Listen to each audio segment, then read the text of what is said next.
Right, on to Bugnot at your service, boy. Another day, another vlog in North Dakota. Nandito tayo sa skating ring kasi yung mga kiddos gusto mag-ice skating.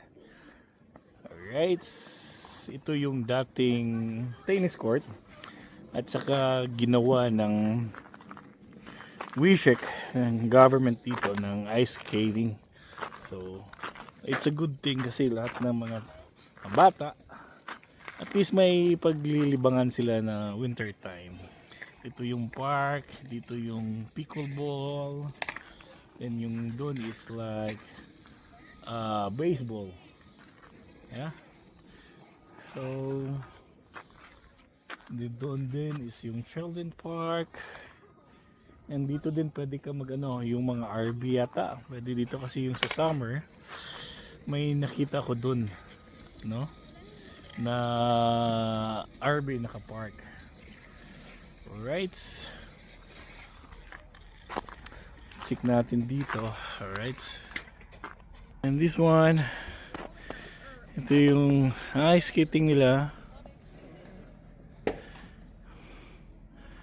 Ayun yung maganda din yung background ngayon. Maganda yung weather. Hindi ganun kalamig. No, so enjoy. You gonna use this one, the chair? Yeah.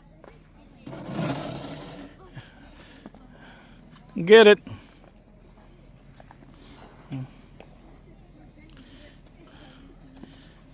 Alright. And develop your speed. And turn. Yep. Whoop! Careful.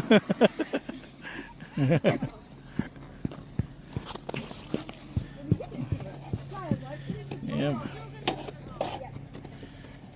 And hanggang 5:30 lang kami kasi bukas may pasok din yung mga bata. So ito lang extra na activities para hindi naman maging yung mga bata makapag-practice din ng see?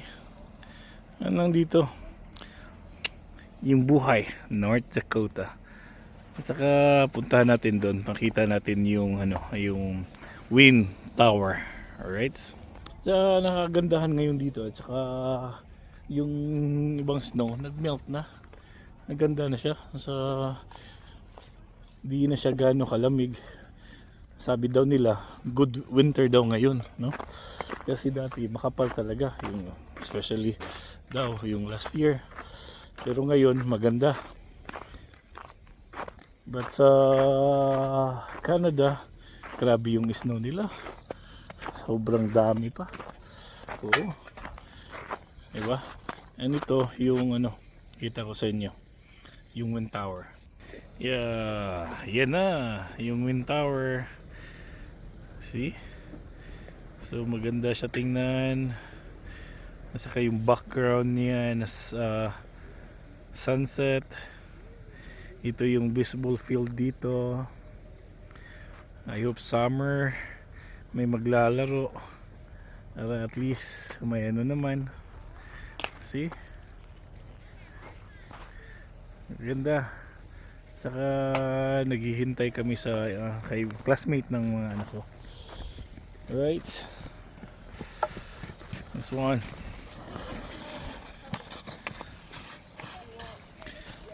So you're the one next, Mark David. You know Mark David? From Oilers? Did you watch hockey, NHL? Ah, no. Maybe you can watch. Or likes the Minnesota Wild.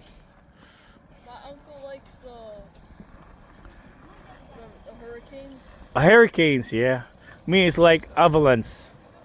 Yeah, Colorado. All right. And Oilers. I'm the number one fan of Oilers. Edmonton Oilers from Canada. So what grade you are?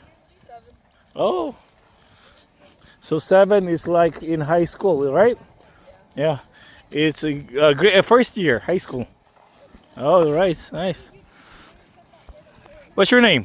Mason. Mason. All right, Mason. Yun daw si Mason. It's like grade 7.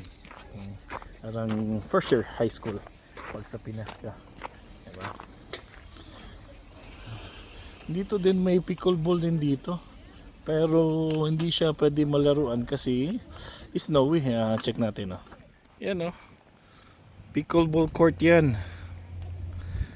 Sayang. Sana may indoor dito para makapaglaro din kami. Pero sa ngayon wala eh. Summer na lang. Kaya sabi nila see you in summer. Ito yung background. Ito yung playground. Wishek. God. So beautiful. And this one again. Just wait here.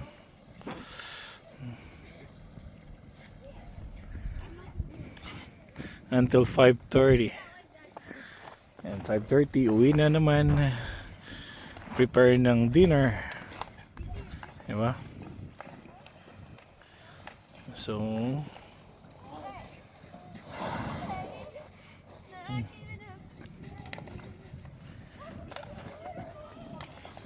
din doon may mga bahay na din. Yan, tingnan yung mga puno, walang leaves, dahon. Diba? Tahimik dito. Kaya it's a good thing na may ice skating ring dito. Sabi nila every summer daw dito mag ice skating, yung ganyan.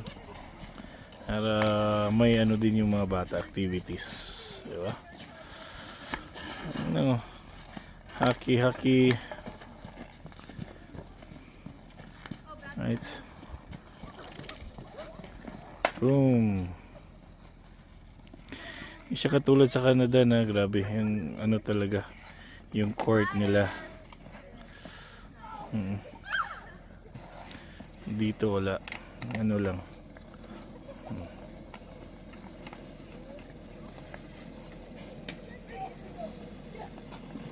And dito na tayo nagtatapos sa vlog natin for today. Alright, sana like and subscribe para makatulong naman.